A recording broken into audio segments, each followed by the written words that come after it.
नमस्कार मैत्रिणींनो, सुहासिनी सुरेश पांडे या यूट्यूब चॅनलवरून मी तुमचे सर्वांचे सहर्ष स्वागत करत आहे। आज माझी ही मैत्रीण प्रांजली मोतेवार हिच्या घरी मी आलेली आहे। अतिशय धडपडी आमच्या कॉलनीतली माझ्या सुनेची मैत्रीण आहे ती। तर तिच्याविषयी मी तुम्हाला आज नवीन गोष्टी सांगणार आहे। ऐकूया। तुझं नाव पूर्ण सांग। नमस्कार, माझं नाव प्रांजली गिरीश मोतेवार। माझं शिक्षण MSc computer science organic chemistry झालेलं आहे। अरे बापरे। NSB कॉलेज नांदेडमध्ये। बरं बरं। मग कुठे नोकरी करत होतीस तू पूर्वी? मी मुथूट फायनान्समध्ये होते ॲज अ ब्रांच मॅनेजर म्हणून। नांदेड ब्रांचला, वजिराबाद ब्रांचला होते। बरं। त्यानंतर मालेगाव रोड ब्रांचला पण होते। हो का? 7 वर्ष मी जॉब केलं। 7 वर्ष? बरं बरं। मग जॉब का सोडला? बाळ झाल्यानंतर पॉसिबल होत नव्हतं, त्यामुळे जॉब सोडावा लागला। बरं बरं। पण काहीतरी करायचं होतं म्हणून मग या बिझनेसच्या फील्डमध्ये आले। बरं बरं। तेच म्हटलं, असा हा जे तू हे काढले तुझं ह्या मैत्रिणीनो, हिचं सुयश नावाचं सुंदर मुलींचं हॉस्टेल आहे बरं का। तर हे हॉस्टेल सुरू करावं असा विचार तुझा कसा काय मनात आला? जॉब सोडल्यानंतर बाळ पण मोठं झालं, मग काही विचार करत होते की काहीतरी करायचं। जॉब तर जॉईन करता येत नव्हता कारण बाळ लहान होतं, त्याच्याकडे लक्ष देणं जरुरी होतं आणि घर पण सांभाळणं मस्ट होतं। घर सांभाळून करायसारखा बिझनेस मला हा वाटला। इथे आल्यांचे क्लासेस पण चालू झाले होते। आम्ही हे घर घेतलं, त्या घराचं रूपांतर मी हॉस्टेलमध्ये केलं। वाटलं की हॉस्टेल झालं तर एक तर मला घरे सांभाळता येईल, माझं बाळ सांभाळता येईल आणि प्लस मला हे पण काम करता येईल। घरामध्ये सासू सासरे वगैरे सगळे सगळ्यांकडे लक्ष देऊन हा बिझनेस तुला करता येईल असं तुझ्या मनात? वयस्कर सासू सासरे पण आहे। बरं बरं। तर मग आता तू हॉस्टेल काढलंस मुलींचं हॉस्टेल म्हणजे थोडी रिस्क असते नाही का? मग त्यासाठी तू काय काय तयारी केलीस सुरुवातीला? म्हणजे काय काय करावं लागेल आपल्याला कसं ठरवून काय काय तयारी केलीस त्यासाठी?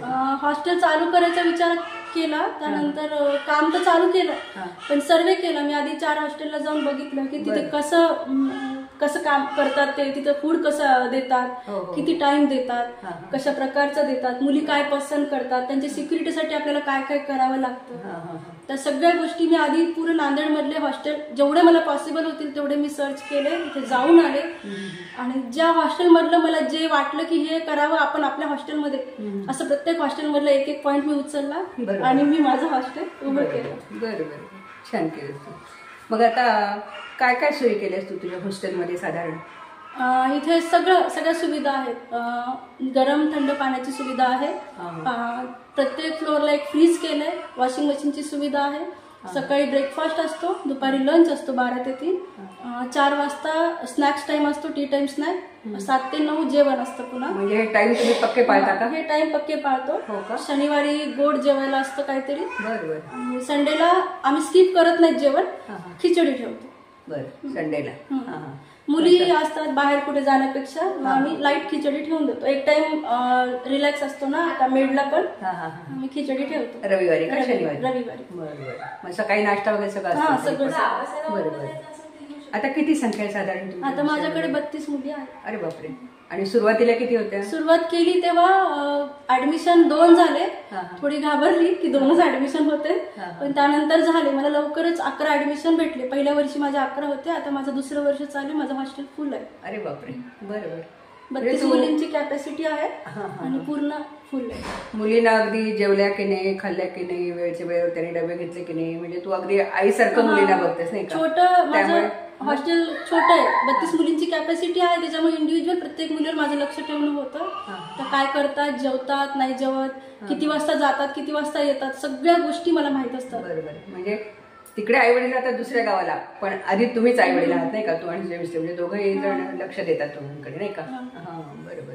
आता पुढे भविष्यात काय करायचा विचार आहे तुमचा? माझी इच्छा आहे अजून एक सुयशची नवीन ब्रांच ओपन करायची, एक्सपांड करायचं चालू आहे। बघत आहेत आम्ही जागा, पण तुला जवळच लागेल, काबरानगर मध्येच पाहिजे। बरोबर। भेटलं तर नक्की दुसरी ब्रांच ओपन करू। हो का? बरोबर, छान। आता इथे हे सुरुवात करून तुला किती वर्ष झाले? मला 1.5 वर्ष झाले।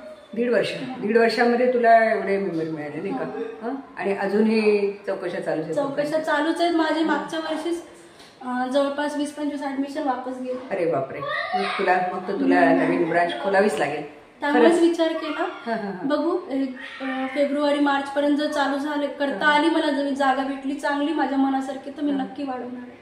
बघा मैत्रिणींनो, ही प्रांजली नोकरी सोडून तिने हा बिझनेस सुरू केलेला आहे. आपल्या आजूबाजूला अनेक अशा मैत्रिणी असतात की ज्या धडपड करत छोट्या ह्याच्यातून मोठ्या कामगिरी करतात आणि यश संपादन करतात. तिच्या या हॉस्टेलचं नाव सुयश आहे आणि तिला हे असंच भरभरून यश मिळावं अशी मी इच्छा व्यक्त करते. प्रांजली, तुझ्या या कार्याला माझी खूप खूप शुभेच्छा आणि तुझी अशीच भरभराट हो अशी मी विनंती करते आणि परत तुला चांगले यश मिळावे अशी इच्छा व्यक्त करते. धन्यवाद परत एकदा. मैत्रिणींनो, हा प्रांजलीच्या सुयश हॉस्टेलचा ज्या माहिती तुम्हाला मी दिली तर ती ऐकून तुम्हाला नक्कीच तुमच्या मैत्रिणीला सांगता येईल की असं असं हॉस्टेल आहे, घरच्यासारखी सगळी इथे सोय आहे.